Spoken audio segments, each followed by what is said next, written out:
File देना है, एक मिनट।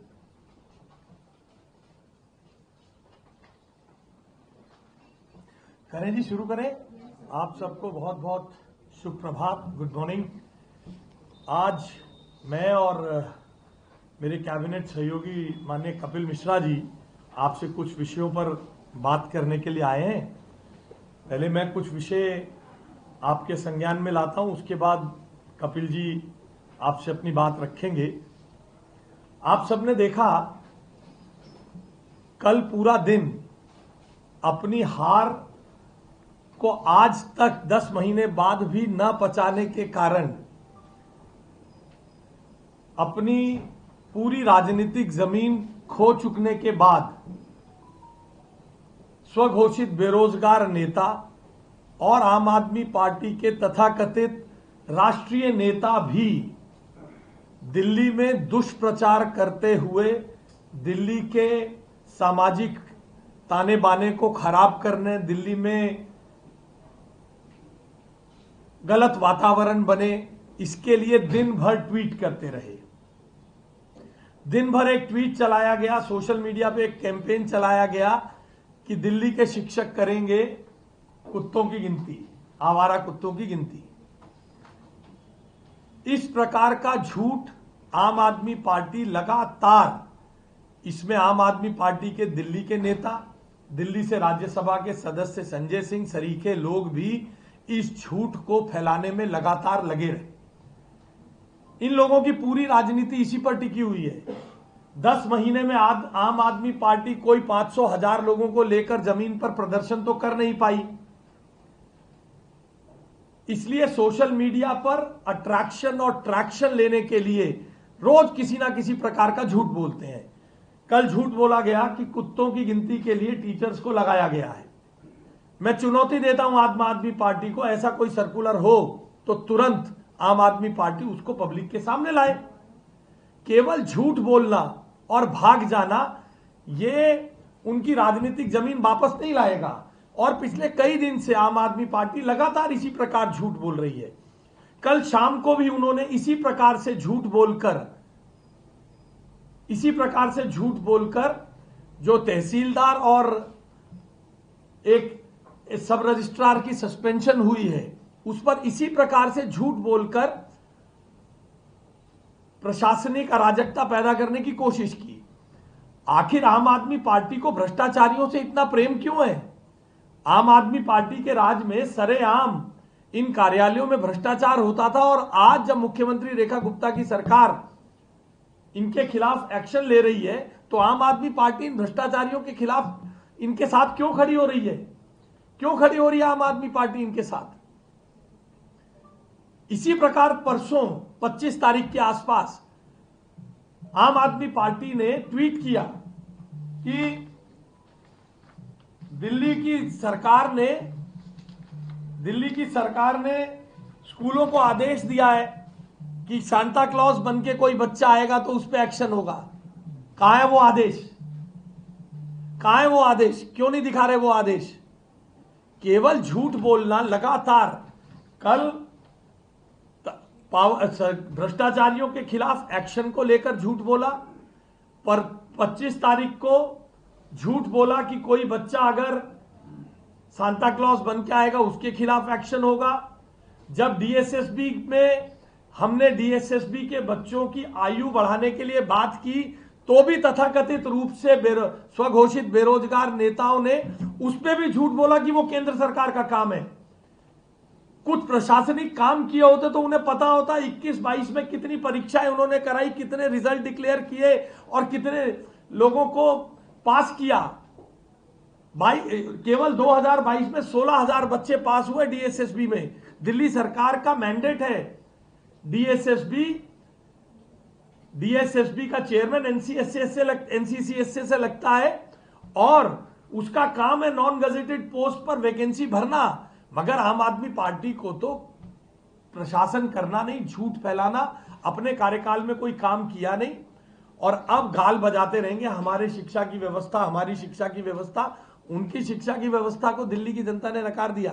शिक्षा मंत्री और मुख्यमंत्री और भारत रत्न के हकदार स्वास्थ्य मंत्री, तीनों चुनाव बुरी तरह हारे हैं। दिल्ली की जनता ने नकार दिया है। भारत रत्न की बात तो छोड़िए, भारत रत्न के नॉमिनी को भी नकार दिया है। भारत रत्न तो मिलना या ना मिलना दूर की बात थी। फ्रॉड, फोर्जरी और झूठ पर आधारित राजनीति की आम आदमी पार्टी की मैं कड़े शब्दों में निंदा करता हूं और चुनौती देता हूं। आम आदमी पार्टी उस ऑर्डर को दिल्ली की जनता के सामने रखे जिस ऑर्डर में हमने शिक्षकों वो क्लेम करते हैं कि शिक्षकों को कुत्तों की गिनती के लिए कहा गया है। नहीं तो दिल्ली की जनता से उन्हें माफी मांगनी चाहिए। पहले ही नकारे गए लोग हैं और मैं इस बात को बहुत जिम्मेदारी से पुनः कहता हूं, नकारे गए लोग हैं। अपने आप अपने दम पर 1000-2000 लोगों से, हम तो 27 साल बाहर रहे जी। गलत काम के खिलाफ हमारे कार्यकर्ता आते थे, डंडे खाते थे, पहले शीला दीक्षित की सरकार में और अब फिर आम आदमी पार्टी के सरकार में। लगातार बैरियर पे चढ़कर हम प्रदर्शन करते थे, इनके भ्रष्टाचारों को उजागर करते थे। इनके पास 4 लोग नहीं जुट रहे हैं क्योंकि दिल्ली की मुख्यमंत्री रेखा गुप्ता की सरकार दिल्ली की जनता के सरोकारों से जुड़े हुए काम कर रही है। इसलिए सोशल मीडिया पर झूठ फैलाकर बदअमनी फैलाने का काम फ्रॉड, फोर्जरी के माध्यम से आम आदमी पार्टी करती है। मैं ये चुनौती देता हूं। गाल बजाना, हमारा शिक्षा मॉडल बहुत अच्छा था, रिजेक्टेड शिक्षा मॉडल, रिजेक्टेड शिक्षा मंत्री, रिजेक्टेड भारत रत्न के नॉमिनी, इन सब को दिल्ली की जनता ने नकार दिया है। इसलिए मैं कड़े शब्दों में निंदा के साथ आम आदमी पार्टी को चुनौती देता हूं कि सरकार का अगर कोई ऐसा ऑर्डर है तो जरूर दिखाएं और जवाब दें कि भ्रष्टाचारियों के साथ वो क्यों खड़े हैं। सरकार ने अगर भ्रष्टाचार के खिलाफ कठोर एक्शन लिया है, सस्पेंड किए गए हैं लोग, तो उनके पेट में दर्द क्यों हो रही है? क्यों आम आदमी पार्टी के पेट में दर्द हो रही है? आम आदमी पार्टी भ्रष्टाचारियों के खिलाफ क्यों खड़ी हुई है? बहुत बहुत धन्यवाद। कपिल जी अपनी बात कहेंगे, उसके बाद आपके कुछ प्रश्न होंगे तो हम मिलजुल के लेंगे। बहुत बहुत आभार आशीष जी। और एक फिल्म आई थी क्योंकि मैं झूठ नहीं बोलता, और उसमें गोविंदा मुंह खोलता था और सिर्फ झूठ निकलता था। तो आज आम आदमी पार्टी के नेताओं की यही हालत हो चुकी है। 10 साल झूठ बोल के कुर्सी पे थे, झूठ के कारण ही जनता ने उन्हें हराया, और आज उन्हें लगता है कि विपक्ष में भी झूठ ही बोलेंगे। मैं तो सिर्फ ये सलाह दूंगा, जिस पाप के कारण हारे हो वही पाप बार बार करोगे तो फिर कभी वापस आओगे ही नहीं। पंजाब का कुछ निर्णय आपको करने चाहिए थे जो आप नहीं कर पाए हैं, उन पे अगर आप ध्यान दें तो आपके लिए बेहतर है।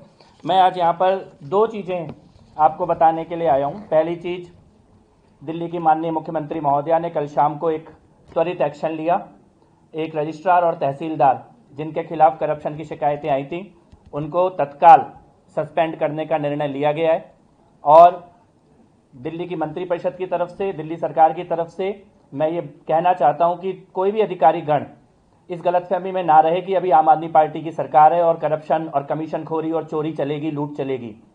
सरकार बदल चुकी है, चोरों को दिल्ली की जनता ने हरा दिया है। और अगर कोई भी अधिकारी जनता के किसी भी काम के लिए किसी प्रकार की रिश्वत लेने की कोशिश करेगा, भ्रष्टाचार करने की कोशिश करेगा, तो इन 2 अधिकारियों के साथ जो हुआ है वो बाकियों के साथ भी वही कार्रवाई की जाएगी। किसी भी प्रकार का जनता के साथ किसी भी प्रकार का दबाव या किसी भी प्रकार का लेन देन की बात करने वाले अधिकारी ये समझ लें कि केजरीवाल की सरकार जा चुकी है। केजरीवाल की चोरी और करप्शन की नीतियां अब नहीं चलेंगी। दिल्ली की मंत्रिपरिषद ने, मुख्यमंत्री महोदया ने कल एक निर्णय लिया है। दिल्ली का विधानसभा का सत्र 5 जनवरी से शुरू किया जाएगा। 5 जनवरी से 4 दिन का ये सत्र दिल्ली विधानसभा का शुरू होगा और इसमें 2-3 प्रस्ताव जो दिल्ली की सरकार की तरफ से आएंगे उनके बारे में मैं आपको बताता हूं। मुख्यमंत्री महोदया ने निर्णय किया है, मंत्रिपरिषद ने निर्णय लिया है कि पॉल्यूशन के ऊपर दिल्ली विधानसभा में चर्चा की जाएगी। और दिल्ली के विधानसभा के सत्र में दिल्ली सरकार पर्यावरण और पॉल्यूशन के ऊपर प्रस्ताव लेकर आ रही है, जिसमें सभी सदस्य चर्चा करेंगे और दिल्ली की इस वक्त की पॉल्यूशन की स्थिति क्यों है, क्या स्थिति है, क्या इसके कारण है। सुप्रीम कोर्ट में अभी तक जो एफिडेविट पिछली सरकारों के द्वारा दिए गए थे, उन एफिडेविट पर उन सरकारों ने क्या कार्रवाई की, उसका स्टेटस क्या है, वैज्ञानिकों की क्या रिपोर्ट आई दिल्ली के पर्यावरण के ऊपर, सरकारों की क्या जिम्मेदारी थी करने की, उस सब का पूरा लेखा जोखा पिछले 20 साल का और वर्तमान स्थिति का दिल्ली की सरकार के द्वारा दिल्ली विधानसभा में रखा जाएगा और खुली चर्चा पॉल्यूशन के ऊपर और पर्यावरण के ऊपर करने का निर्णय माननीय मुख्यमंत्री महोदया ने किया है। और मैं विपक्ष के साथियों से भी ये अपील करता हूं कि पिछले 10-12 साल की आपकी सरकार ने जो जो काम किए थे पॉल्यूशन कम करने के लिए, उनकी रिपोर्ट, उनका डिटेल दिल्ली विधानसभा में जरूर आप लेके आइए। आपका स्वागत है और हम उसके ऊपर चर्चा करेंगे कि आपकी कहां पर कमियां रह गई थी और आगे दिल्ली के पॉल्यूशन को दूर करने के लिए क्या किया जा सकता है। इस पर दिल्ली विधानसभा सर्वसम्मति से चर्चा भी करेगी और निर्णय भी लेगी। इसके साथ साथ सीएजी की कुछ रिपोर्ट्स दिल्ली विधानसभा के पटल पर रखने का निर्णय लिया गया है। सीएजी की एक रिपोर्ट जो कि पिछली सरकार के कार्यकाल में ही आ गई थी, लेकिन पिछली मुख्यमंत्री ने उसको रोक के रखा था और हमने संकल्प लिया था कि हम पटल पर सारी सीएजी की भ्रष्टाचार की सारी जो जांचें हुई हैं उनको सामने लाएंगे। शीश महल पर सीएजी की रिपोर्ट आने वाले विधानसभा सत्र में दिल्ली की जनता के सामने रखी जाएगी। सीएजी ने शीश महल के बारे में जो भी रिपोर्ट दी थी वो पूरा हम सार्वजनिक करने जा रहे हैं। मुख्यमंत्री जी और मंत्रिपरिषद का निर्णय है कि विधानसभा के पटल पर हम शीश महल की रिपोर्ट को रखेंगे। इसके साथ साथ साल 2022 तक दिल्ली जल बोर्ड की कार्यप्रणाली के ऊपर सीएजी की बहुत ही डिटेल रिपोर्ट आई हुई है। फंक्शनिंग ऑफ दिल्ली जल बोर्ड, उसमें किस प्रकार की अनियमितताएं हुई, क्यों दिल्ली का सीवर और पानी का तंत्र पूरी तरह से खराब हो गया। पिछले 10 सालों में सीएजी की डिटेल्ड रिपोर्ट है दिल्ली जल बोर्ड के भ्रष्टाचार के ऊपर, उसको भी विधानसभा के पटल पर रखने का निर्णय मंत्रिपरिषद ने किया है। और इसके साथ साथ हायर एजुकेशन में यूनिवर्सिटीज जो दिल्ली सरकार की हैं, 2023 तक उन यूनिवर्सिटीज के संचालन में किस प्रकार का भ्रष्टाचार हुआ, उसकी भी सीएजी की रिपोर्ट आई हुई है। उसको विधानसभा के माध्यम से दिल्ली की जनता के लिए सार्वजनिक करने का निर्णय ये मंत्रिपरिषद ने किया है। तो 4 निर्णय हैं। पहला, पॉल्यूशन के ऊपर सरकार खुद प्रस्ताव लेकर आ रही है और खुली चर्चा प्रदूषण और पर्यावरण के ऊपर किया जाएगा। सीएजी की 3 रिपोर्ट, एक शीश महल के भ्रष्टाचार के ऊपर, दिल्ली जल बोर्ड के 2022 तक के जो कार्रवाई थी उसमें क्या क्या घोटाले और अनियमितताएं हुई उसके ऊपर, और हायर एजुकेशन दिल्ली सरकार के विश्वविद्यालयों की कार्यप्रणाली 2023 तक उसमें जो अनियमितताएं थी, इन तीनों की सीएजी रिपोर्ट को दिल्ली विधानसभा के पटल पर रखा जाएगा।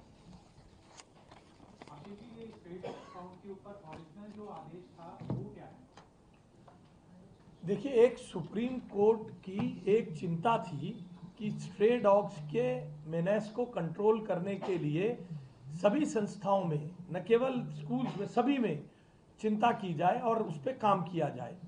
उसी के अंतर्गत चीफ सेक्रेटरी की अध्यक्षता में यूडी सेक्रेटरी की उपस्थिति में एक मीटिंग हुई जिसमें स्कूलों में अवेयरनेस करनी होनी चाहिए कि अगर कोई ऐसा हादसा स्कूल के आसपास बच्चों के साथ हो जाए, कहीं कोई स्ट्रे डॉग स्कूल में घुसकर किसी बच्चे पर हमला कर दे, तो उसका उपचार कैसे हो, डॉग बिहेवियर के संदर्भ में बच्चों की अवेयरनेस, और हमारे स्कूल के गेट से कोई स्ट्रे डॉग्स अंदर न घुस जाए, इसकी देखरेख अगर घुस गए हैं तो कौन सी एजेंसी को जानकारी देनी है।